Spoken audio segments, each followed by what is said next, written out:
ပရိသတ်များအားလုံးပဲမင်္ဂလာပါရှင်။ကျမတို့ရဲ့ channel လေးကနေပြန်လည်ပြီးတော့ကြိုဆိုလိုက်ပါရစေ။ကျမတို့ရဲ့ channel လေးကနေစိတ်ဝင်စားစရာကောင်းတဲ့ချစ်စလန်ကောင်းလေးများစွာကိုတင်ဆက်ပေးနေရပဲဖြစ်ပါတယ်။ဒီနေ့မှာဆိုရင်တော့ချစ်ရတဲ့ပရိသတ်ကြီးတွေနားဆင်နိုင်ဖို့အတွက်အရန်ကုန်မှာနားထောင်လို့ကောင်းတဲ့ဇာတ်လမ်းလေးတစ်ပုဒ်ကိုရေးချထားတာပဲဖြစ်ပါတယ်။ဇာတ်လမ်းလေးမစားတင်ခင်မှာကျမတို့ရဲ့ YouTube channel လေးကို like and subscribe နေသွားပေးဖို့နဲ့ဘေးနားမှာရှိတဲ့ notification လေးကိုနှိပ်ခဲ့ပေးဖို့အရင်ဆုံးတောင်းဆိုချင်ပါတယ်။ဟုတ်ကဲ့ပါဒါဆိုရင်တော့ပရိသတ်ကြီးတို့နားဆင်နိုင်ဖို့အတွက်ဇာတ်လမ်းလေးကိုအခုပဲစတင်လိုက်ပါပြီနော်။မောင်ဖြူရေမမစီခဏလာပါအောင်ဟဲ့။ဖြူဟင်းကျော်တယောက်စာအုပ်တအုပ်ကိုစိတ်ဝင်စားဖတ်နေချိန်မှာပဲအရှိတ်တိုက်ပေါ်ထက်အိတ်ခန္ဓာကနေပြီးတော့မတ်တက်ထားရီကလမ်းခေါ်လိုက်တယ်။သူနေတာကအရှိတ်တိုင်းနဲ့ဘေးချင်းကန်းအနေထားဖြစ်တဲ့ကားကုံတော်အပေါ်ထက်ရှိအစွန်ဆုံးအခန်းမှာဖြစ်တယ်။သူနေတဲ့အခန်းနဲ့မတ်တက်ထားရီအိတ်ခန်းမှာမြင်းတပြင်းကြီးရှင်လျက်ရှိရဲ့။ဒါပေမဲ့သူနေတဲ့အခန်းကသုံးပေခန်းနေတာကြောင့်မတ်တက်ထားရီအခန်းကအပေါ်စေးရဖြစ်နေတယ်။ဟုတ်ကဲ့မမလာပြီ။ဖြူဟင်းကျော်ကဖက်လက်စားစာအုပ်ကိုအမတ်အသာပြူရင်းနဲ့မတ်တက်ထားရီကြောင့်အတန်ပြူပြီးတော့ခက်တက်တက်ဆင်းလာခဲ့တယ်။အချိန်ကမနက်9 နာရီခွဲခန့်ဖြစ်ပြီးမတ်တက်ထားရီသမီး9 တန်းကျောင်းသူတက်တက်မော်လေးကျောင်းသွားနေတယ်။အဲဒါကြောင့်အိမ်မှာဖြူဟင်းကျော်ရဲ့မတ်တက်ထားရီအိမ်ပေါ်မများတို့သာရှိကြတယ်။ဖြူဟင်းကျော်ဒီအိမ်ရောက်ဒီမှာ6 လကျော်သာရှိပါသေးတယ်။စေတန်းအောင်ပြီဖြစ်လို့တက္ကသိုလ်ဆက်တဲ့သူ့အမေရဲ့အကူဝမ်းကွေးဖြစ်တဲ့မတ်တထရီရဲ့ယောက်ျားကိုတထွန်းဦးဟာသူ့မလေးရှားမသွားခင်3 လအလုံးမှာသူ့အိမ်မှာနေပြီးတက္ကသိုလ်ဆက်တဲ့ခေါ်လာခဲ့ခြင်းဖြစ်တယ်။အဲ့ဒီအချိန်စေတန်းအောင်ပြီးချင်းတက္ကသိုလ်ဆက်မတက်ရသေးပဲနဲ့တနင်္လာရတယ်။အဲ့ဒါကြောင့်ဖြိုးဟင်းကျော်အင်္ဂလိပ်စာသင်တန်းနဲ့ကွန်ပျူတာသင်တန်းတက်စီတယ်။တစ်ချိန်ကျရင်သူ့လိုနိုင်ငံခြားမှာအလုပ်သွားလို့စဉ်ရည်ရွယ်ထားတယ်။ဖြိုးကျော်ရဲ့စိတ်ကမတ်တထရီအပေါ်မှာစေကျော်တန်းလူပြိုပေါက်စအရွယ်ဖြိုးဟင်းကျော်ကမတ်တထရီအပေါ်မှာစတွေ့ကြရမျိုးသားဘူးလို့ဆိုရမှာဖြစ်တယ်။မတ်တထရီအပေါ်မှာမဟုတ်အိမ်ဖော်ဖြစ်သူမများအပေါ်မှာလည်းမယိုးသားပါမတ်တထရီနဲ့မများတို့မှာအသက်30 ဝန်းကျင်ရွှေသူတွေဖြစ်ကြတယ်။မများမှာအိမ်ဖော်ဖြစ်ပေမဲ့ညညမဲမဲဆုပ်ပေမဟုတ်ပါမတ်တထရီဟာဆွေမျိုးသားချင်းတို့ဆက်ဆံနေထိုင်တာကြောင့်မသိရင်ညီအမရင်းတောင်ထင်ရတယ်။ပြီးတော့မများတသမီမရှိတဲ့အိမ်ထောင်ပြတ်တစ်ခုလဲမများမတ်တထရီတန်းမျက်နှာအလားချော့ပေမဲ့ကိုဟန်အမှုမှာတန်းတူလိုက်ပြီးကြားသက်တော်တို့ဆွေးမဲစေတဲ့အရှိုင်အဟိုင်းအစိအဝိုင်းအဖူအထိအမုံမောင်ကကြောင်တွေဟာကြေကောင်းလာစာပြည့်စုံနေပါတယ်။ပုံစံတူလို့မဆိုတာပဲမဲ့လေကာယအလှမှာတမျိုးစီဆွေးမဲစရာကောင်းလာတော့အသေးအချာပါ။ဖြိုးဟင်းကျော်တယောက်ဒီမိမနှစ်ဦးပေါ်မှာယောက်ျားပြီးတစ္ဆာရှိနဲ့စိတ်ရှိတိုင်းပြမဖောက်ပြန်နေလာခဲ့တဲ့မှာဒီအင်ကိုရောက်ခံစားကြရပါ။ကိုထီလေးရောက်နှုတ်ထီအတန်ရောက်အဖြစ်အခုချိန်ထိမဖောက်ပြန်သေးမခုတ်တက်ကြောင်လေးလိုပါအခုဒီအိမ်မှာအင်ရှင်တကင်းပြေမခေါ်နေပါပြီ။တွေးစုရင်ကုန်ဘဝင်တုံလျက်ဖြူကျော်တရားမတတ်ထားရင်အိတ်ခမ်းဝါရောက်လာခဲ့တယ်။မတတ်ထားရင်ကတင်ပေါ်မှာဝင်းရချင်းမောက်ရက်သားဘောပင်တစ်ချောင်းကင်ပြီးတော့စာရွက်ပေါ်မှာဘာတွေတွက်ချက်နေမှမသိ။မမကျွန်တော်ရောက်ပါပြီ။အော်အေးလာလေဟဲ့။ကြီးလင်းရှင်ပြုံးစာကောင်းကောင်ငယ်ဆောင်ပြီးပြောတယ်။မတတ်ထားရင်မျက်လုံးတွေဟာညှို့အားပြင်းစွာအရှောင်းနဲ့လက်ပြနေရဲ့။ဖြူဟင်းကျော်ရင်တလဲခုံးစွာရှောင်းလန်းလာတယ်။အေးဒီပေါ်မှာထိုင်လေကတင်နဲ့ကဲလက်ရှိတဲ့စဝေးခုံကကလထိုင်ရှိပေါ်မှာထိုင်ရမင်းငေါပြတယ်ဒီတော့ဖြူကျော်ကမတတ်ထားရည်ရဲ့တကူလုံးအပေါ်စီးကနေမြင်နေရတယ်မတတ်ထားရည်ကအခုချိန်ထိမထားသေးပဲစောစောကအတိုင်းဝင်းလျာမောင်းလျက်ရှိနေသေးတယ်အနောက်တောင်တန်းကြီးတွေကဖြူဟင်းကျော်ရှင်ကတိန်ခုံစေးတယ်ဖြူဟင်းကျော်တယောက်အားတွေချပြီးတော့တတွေးတွေမကြခဏမြူနေရတယ်မတတ်ထားရည်ကဝင်းလျာမောင်းအနေထားနေသူ့ဘက်ကမျက်နှာမူပြီးတော့တစောင်းလေးလိုက်တယ်မင်းကရှူထားတာပဲကွာကို့အမကြောင့်မပြောညကိုကြောင့်ဘေးတင်တွက်ပေးရဆိုအချစ်ရည်တွေကင်းအောင်နေတဲ့မျက်စောင်းချွတ်လေးထုံးရင်မတတ်ထားရည်ကမေးတယ်ဟာဒီလိုမဟုတ်ပါဘူးမမရဟောသူကလေမေးလို့မတောက်တစ်ခေါက်တတ်တာလေးနဲ့ဟုတ်ပြလိုက်ရတာပါအမေဘာမတောက်တစ်ခေါက်လဲဟောကမန်လန်းလို့တဲ့ဒီတစ်ခါလက်ခါထုံးရင်ရှင်းကိုခောက်ဆွေးကြော်အပွားကျွေးမလို့တဲ့ကျင်းဝါနေတာကံကောင်းထောင်းမစွာနဲ့တဲတွားခြင်းဖြစ်လိမ့်မယ်တကယ်တော့ဖြိုးရင်ကျော်ဝါသနာပါလို့မတောက်တခါလေးလာထားခြင်းသာဖြစ်တယ်။သူ့ကိုယ်သူတီလို့ပြုံးလဲစင်ပါပဲ။မင်းကဘာပြုံးတာလဲ။မျက်နှာတော်လိုက်ငါအကြမဟောပေးဘူး။ကဲအခုလောလောဆယ်တော့မဟောနဲ့အောင်။မင်းပေတင်ပညာနဲ့မမကို3 လုံးခနဲ့တွက်ပေးပါနော်။မမဒီတစ်ခါတော်ထိသွားတယ်။မင်းလေးပိုးတဲ့ငွေ15 သိန်းရလေပြောင်းပြီ။မတတ်ထားရည်စကားကြောင့်ဖြိုးရင်ကျော်ကောင်းနှပန်းကြည့်သွားတယ်။ဟောအမွေးပါမကြမ်းတကူလုံးရှိအမွေးများထောင်ထားသွားတယ်။ဖေရငါပါမောက်တော့တာပဲ15 သိန်းပြောင်းပြီတဲ့ သုံးလုံးကနေကလည်းတွက်ပေးတဲ့ဖေဟာစိတ်ထဲမှာဘလောင်စုရောင်ရခံရင်းနဲ့ဇော်ရွှေတွေပြန်လာတယ်မျက်နှာကျမော်ပြီးတော့အန်တူနေစင်ပါပဲဘက်နဲ့လေဝေရင်ဆရာလေးမတထရီစကားကြောင့်ရောက်ရက်ခန့်ပြန်ကျင်းနေတဲ့အတွေ့တွေတုံခနဲ့ရက်သွားတယ်သူ့ကိုကြည့်လိုက်တော့စောစောကလိုပေးတစားမဟုတ်တော့ပဲပက်လက်ကြီးအိတ်လေးရှိနေတော့တွေ့ရတယ်မုံမတင်ရင်နဲ့ရွှေရဲ့အဆောင်ကြီးအောင်အင်ဂျီကိုဖောက်ထွင်းမတက်ရုံးကန်နေတဲ့နေထင်ရတယ်စောစောကအချစ်တွင်းနေရဝေအချစ်စိတ်တွေကဖြိုးရင်းစုံနှလုံးသားတစ်ချက်မွေးသွားပြန်ပြီမိဘတွေအသွေးကြုံလက်သွေးမရှိပေမဲ့သူကလေခေပညာတတ်တရားစာပေဘူးတူတာပြည့်စုံကြွရသူဖြစ်တယ်မတထရီအပေါ်မယိုးသားတဲ့စိတ်အခန့်ကကြီးလာတာကြောင့်သာသူ့ကိုယ်ကိုမလုံလို့နှလုံးကုန်ရင်တောင်းတရားကိုတတိနဲ့ပြန်လေးစစ်စစ်လိုက်တယ်ကဲပြောလေမမကိုသုံးလုံးခနဲ့တွက်ပက်မှလားလို့မျက်လုံးလေးတောင်းကပ်ပြီးတော့မေးလာတဲ့ညှို့ချွေးချူဤတဲ့အတန်လေးကဖြိုးဝင်းကျော်အသေးကိုကြလီနဲ့ရစေတယ်တအားပွေးဖက်ပြီးတော့အချီကီဆက်ချင်တဲ့စိတ်တွေကအရန်ဖြစ်နေပြီပြောလေကွာလက်ပြန်ဆိုထွက်တော့မှာမင်းစီကခနဲ့ရရင်သစင်ချင်းစီဖုံးဆက်ပြီးတော့လမ်းអော်လိုက်မှာကြောရင်လွေရေးရင်မင်းဖြစ်လာစမ်းကွာဖြည့်ချင်တာပြေလို့ဆုံးဖြတ်ချက်ချပြီးတော့ရတယ်လေမမဆိုင်ရင်လည်းဘောပင်ပေးဒီလိုလုံးစမ်းပါဆရာလေးရဲ့မတထရီကသူရေးလဲစာဘောပင်ကိုလမ်းပေးရင်းနဲ့ကိုလိမ့်ပြီးတော့ထားလိုက်တယ်တရွေသွန့်သွားပြီးတော့ကတင်ကောင်းရင်ရှင်ဗီဒီယိုတကားကိုဆွေးဖွင့်တယ်ဒီတော့တမ်းဘက်ဖွေရကောင်းလာတဲ့ကျိုးရှင်တဲ့ကိုဟန်ကဖြိုးရင်းကြော်မျက်လုံးထိတဲကြီးဝင်လာတယ်တည်သွေးတဲ့ခါနဲ့ဖွင့်ထားတဲ့တောင်တဲ့မိုးကြီးတွေဟာထင်းချစွာဝင်းကြွလေးရှိနေတော့တယ်မတထရီကဗီဒီယိုအောက်ထားနဲ့စိုက်ကူထဲယူပြီးတော့ဖြိုးရင်းကြော်ကိုပေးလိုက်တယ်သူမနောက်ကျော်ကိုအခြေစင်လွှမ်းနေတဲ့အချီချင်းတို့နဲ့စုနေမဖောက်စွာကြည့်နေတဲ့ဖြိုးရင်းကြော်မျက်လုံးတွေကိုတတိထားမိလိုက်တယ်ဒါပေမဲ့မသိချင်အောင်ဆောင်နေလိုက်တယ်အခုအတထရီပြောတဲ့စကားအစိမ့်မှန်မဟုတ်ပါတောင်းလုံးထိုးတယ်ဆိုတာမင်းနဲ့သူယောက်ျားပို့လိုက်တဲ့ငွေ15သိန်းဆိုတာမှတကယ်မဟုတ်ပါ3သိန်းလောက်ထိသွားတယ်ကတော့မှန်ပါတယ်တလောက်လေးကတော့မတထရီအဖို့အပြင်းပြေသွားကြထုတ်တလောက်တောင်ရှိတယ်အခုလိုပြုလုပ်နေခြင်းအဖြိုးဝင်းကျော်တားကောင်အဖြစ်အတင်သွင်းရဲ့အခြေထောင်ချောင်းဆင်းနေခြင်းသာဒီကိစ္စကိုသူမနဲ့မြတော်တို့သဘောတူတိုင်းပြီးတော့ပနဲ့ရအစားပြုခြင်းသာဖြစ်တယ်သူယောက်ျားမလေးရှားမှာတောင်းနေခွင့်နေရမယ်အဲ့ဒါကြောင့်ရေရှည်စိမ်မဲ့ခံအတွက်အခုလိုအစားပြုလိုက်ခြင်းဖြစ်တယ်ဖြိုးဝင်းကျော်ဘက်ကလေသူ့အကြံနဲ့သူရှိပြီးသားဖြစ်တယ်သူကလေခေသူမဟုတ်ပေနဲ့မိမနဲ့ပတ်သက်တဲ့မကားတေဝအလင်ကတော်တော်များများကိုသူရထားတယ်လက်တွေအသေးကြုံမရှိသေးတာကတကြောင်ဦးလေးဝမ်းကွယ်ရဲ့မိမဖြစ်နေတာကတကြောင်အလှကုံဒနာကုံအချိန်တွေကြီးမားနေတာကတကြောင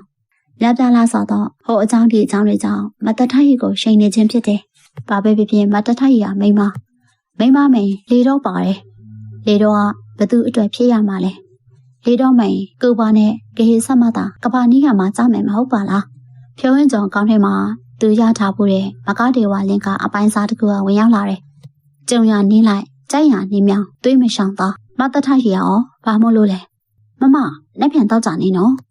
အေးဖေဖော်ဝါရီ16တောက်ကြဖြိုးဝင်းကျော်ကဘာရဲ့ညရဲ့မဟုတ်1996 2ရက်16ခုနှစ်လရဲ့ကဏ္ဍလေးကိုပေါင်းလိုက်တယ်34ရတယ်ရှီယာတုံးလုံးကိုယူပြီးတော့နောက်အလုံးကိုပေးလိုက်တယ်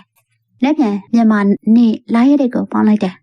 1350ခုအပေါင်း17အပေါင်း28အပေါင်း30ရတယ်ရှေးအလုံးကိုပေးပြီးတော့နောက်ဆုံးကိုယူလိုက်တယ်3ညရှေးထွက်မဲ့နေရတောက်ကြနေဖြစ်လို့တောက်ကြရဲ့ကျိုးကိုရှာရတလင်းလာကျိုးဖြစ်ရတယ်အဲ့ဒါကြောင့်နေလို့မှတ်လိုက်တယ်တဖန်တောက်ကြရဲ့အိမ်ထောင်ဘက်ကိုရှာရဥတာဆိုတဲ့အလင်ကားရတနင်္ဂနွေကိုယူရတယ်အဲ့ဒါကြောင့်တီးလို့မှတ်လိုက်တယ်အဲ့ဒါကြောင့်အောက်ပါအတိုင်းအကွက်ထုတ်လိုက်တယ်33ညနေနဲ့33ညတေးကဲရပါပြီမမ33ညတေးနဲ့33ညနေနှစ်ကွက်ထေးရဲ့အပြီပဲမပြင်းရင်ဆက်အဖြတ်ခံမယ်ဖြိုးဝင်းကျော်ကဘောပင်နဲ့အဲ့ဒီအကွက်ကိုရေးသားပြီးတော့မတထရီကိုပေးလိုက်တယ်တကယ်အပြီနော်ဆရာကြီးအိုးတကယ်အပြီပါဗျာကဲမရောရင်ဘာကြီးလောင်းမလဲတကူလုံးပုံအကြီးလောင်းမယ်ကွာမတထရီက1500ဘူအားအပြည့်ပါတဲ့ချစ်ချင်းမြတ်တာမျက်လုံးတွေနဲ့ရွှင်ရွှင်ဆဆကြီးကြည့်ပြီးတော့ပြောလိုက်တယ်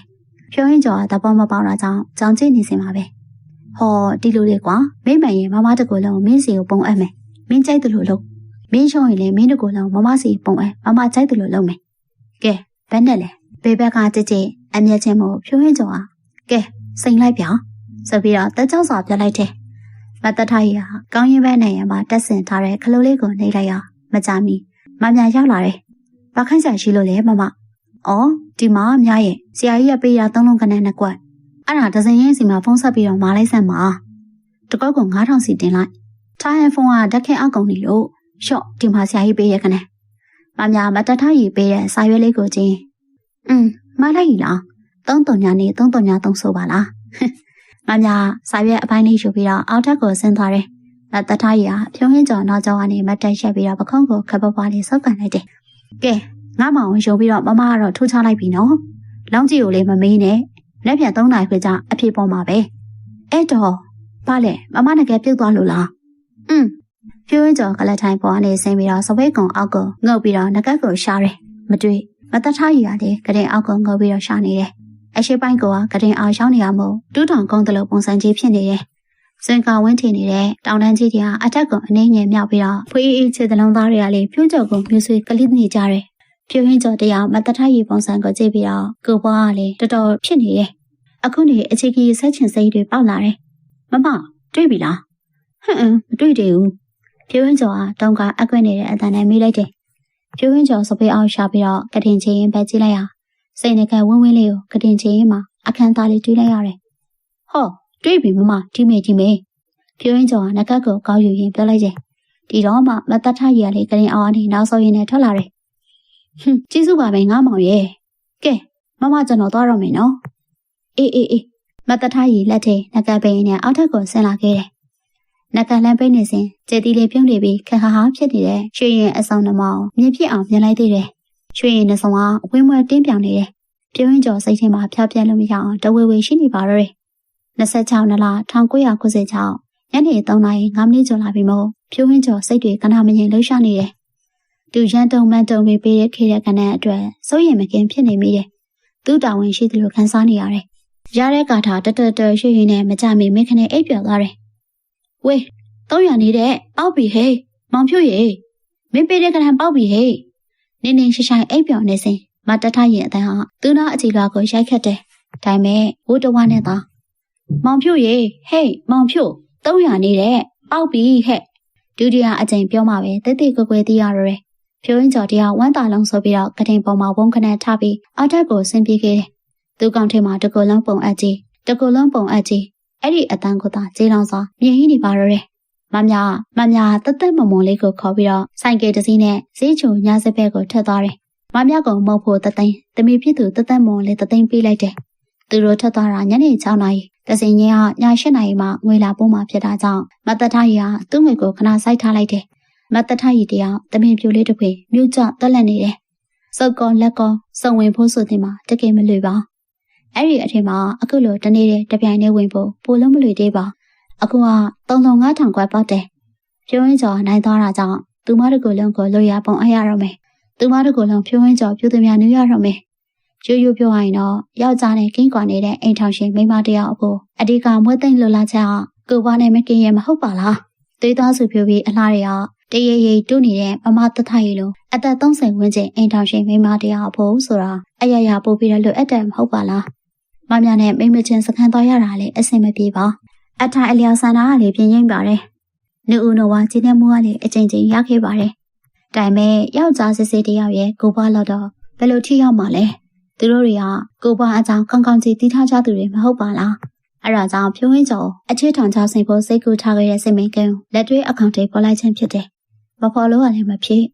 ်သူမယောက်ျားမလေးရှားမှာ3 နှစ်ခွေးကြည့်အောင်ကြားမှာမဟုတ်ဘူးလားလင်းရှိမိမသားတယောက်အဖို့ယောက်ျားနဲ့3 နှစ်ကျော်စီခွင့်နေရမှာဆိုတော့စဉ်းစားတာကြည့်လိုက်ပါတော့ဗျာကိုဘွားအကြောင်းကောင်းကောင်းသိတဲ့တီလီတော်ကြီးကနေနေမှာရဲလား3 နှစ်မပြောနဲ့3 ရက်တောင်မလွယ်တဲ့ကိစ္စပါဒီအကြောင်းတွေကြောင့်ရေရှည်စင်မှန်ခဲ့အဖြစ်ဖြိုးဟင်းကျော်ကိုအရှိထောင်ချဆင်ခဲ့ရခြင်းဖြစ်တယ်ဒါကြောင့်ရမေရှာလီဆင်ပြီးတော့3 လုံးတော့ခိုင်းတယ်ရှုံးရင်သူမတကူလုံးပုံအပ်မယ်နိုင်ရင်ဖြိုးဟင်းကျော်တကူလုံးသူမထံပုံအပ်ရမယ်လို့အလောင်းစားလှုပ်ထားရအခုဖြိုးဟင်းကျော်အနိုင်သွားပြီဖြစ်တာကြောင့်ကိုဘွားနဲ့ပြတ်ပြီးတော့ကိုဘွားအလွန်ငှက်နေတဲ့သူမရဲ့ကိုဖြိုးဟင်းကျော်ထံပုံအပ်ရတော့မယ်ပိုင်လိုက်တဲ့ဖြစ်ချင်းတွက်ပါထည့်လိုက်ရင်တော့1000ရင်28 သိန်းများတော့ရှားတော့မယ်အဲ့ဒါထက်ပို့ပြီးတော့သူရဲ့အကျဉ်းသားလေးတော့ဖြိုးဟင်းကျော်ပိုင်းသွားပြီဖြစ်လို့အချစ်ကြီးဆက်ရပေတော့မယ်ကိုဘွားကြီးကြည့်မကြည့်တော့မသိလူပြိုးဆိုတော့မနေရသူ့တောင်တန်းတွေကိုကြည့်ပြီးတော့ကောင်းလေးဘလောက်များခံစားလိုက်ရမလဲမသိလို့အသွေးမျိုးစုံနဲ့ပျော်ရွှင်ကျင်းနေနေတဲ့အချိန်မှာပဲဖြိုးရင်းကျော်ရောက်လာတယ်မမပေါက်တယ်ဆိုအေးမင်းပေးတဲ့300နေလေလာပါကွာမက်တက်ကြီးထိုင်စမ်းပါအောင်မမနဲ့သမီးတို့ကတော့ဈေးချုံညဈေးတန်းဖက်ထွက်သွားပြီသူတို့မုံဖို့တသိန်းစီပေးလိုက်တယ် ဒီလိုဆိုရင်လေကျွန်တော်နိုင်တဲ့အတွက်မမရဲ့တကူလုံးပိုင်သွားပြီပေါ့နော်မတထားရီကအသေးအရာလွတ်နေတဲ့ညို့မျက်လုံးရွေးကြီးတွေနဲ့ဖြိုးဟင်းကျော်ကိုကြည့်ပြီးတော့အင်းပေါ့ဒီတော့မင်းကဘာလုပ်မှလဲဖြိုးဟင်းကျော်ကမတထားရီခုံပဲပြောင်းထိုင်လိုက်ပြီးတော့မတထားရီကိုအကျဉ်းအောင်စမ်းလေးပေးလိုက်တယ်အဲ့ဒီနောက်ပေါက်ကိုစိတ်မောလိုက်ချိန်မှာပဲဆေးဆိုးစရာမလိုဘဲနဲ့ပင်ကိုတဘောဝအတိုင်းညီထွေးဆူပြင်းနေတဲ့နှကန်းအစုံကိုအကျဉ်းအောင်ပေးပြလိုက်တယ်ကိုပါနဲ့ကင်းကွာနေတဲ့မတထားရီတရားဖြိုးဟင်းကျော်ရဲ့အချင်းချမ်းနေကြောင်းရင်ခုန်တန်နဲ့စူပွဲမြန်ဆန်လာတယ်တော့ပါအောင်မောင်လေးရဲ့တောင်ရင်မဟိုက်တဲ့အတန်နဲ့တောင်းပန်လာတယ်ဒီတော့မှဖြိုးဟင်းကျော်ကခွာလိုက်တယ်နွားတို့ကျိုးပြက်လေကျန်းလိုက်တာပိုင်နေဆိုပြီးတော့ထင်တယ်လို့လှုပ်ချင်တာပေါ့လေမင်းတကယ်ပိုင်မှာည9 နာရီကျော်မှအဲ့ဒီတော့မှမင်းစိတ်တကြမင်းတဘောရှိအဲ့ဒီအစဉ်တီချန်ဝါမှာဆိုင်ကယ်ဟွန်တီတန်ကြားလိုက်ရတယ်ဖြိုးဟင်းကျော်ကအလိုက်တီပဲချန်လကားကိုတောက်ဖင်ပေးလိုက်တယ်မတထားရီရှိလားမောင်လေးဟုတ်ရှိပါတယ်တစင်ကြီးကဆိုင်ကယ်ဆမ်းမောင်းသွားတယ်ဆိုင်ကယ်နောက်ခုံပေါ်မှာကျစ်သက်တာတလုံးပါတယ်ငွေတွေဖြစ်ပါလိမ့်မယ်ဖြိုးဟင်းကျော်ရှန်တကားကိုပြန်ပိတ်ပြီးတော့အိမ်ထိပ်ကိုပြန်ဝင်လာတယ်အမလီငါတော်လို့မဟုတ်ပါဘူးဟဲ့ငါမောင်လေးတော်လို့ပါဖြိုးဟင်းကျော်မရောက်ခင်ဘာစကားတွေပြောနေကြတယ်မသိသူရောက်တော့မတထားရီကတစင်ကြီးကိုအတက်ပါအတိုင်းပြောနေတာကိုကြားလိုက်ရတယ်ဖြိုးဟင်းကျော်ကခေါင်းလဲတလုံးမှာဝင်ထိုင်လိုက်တယ်စပိတ်ခုံပေါ်မှာထောင်နှံဆက်ကိုတွေကအထက်လိုက်ကဲကြီးလိုက်အောင်လေထားမောင်လေးစစ်လိုက်ပါအောင်ကွာမမတစင်အတွက်စားစရာလုပ်ပေးချင်လို့ပြဆူမတထားရီထားသွားတယ်ဖြိုးဟင်းကျော်ကလေငွေတွေကိုစစ်ချင်နေတယ်ကြိုက်ပါတယ်မမ28သိန်းအတီးပဲမင်းပေးတဲ့ခဏန်းဆိုဟုတ်တေဟုတ်ပါလားကွာမမကိုလေးပေးပါအောင်အဲ့ဒီအချိန်အချိုရီပူနဲ့ကိန်းမိုးချူလာတဲ့မမတထားရီရောက်လာပြီးတော့လောင်းကြီးဟာကြီးတယ်နော်တစင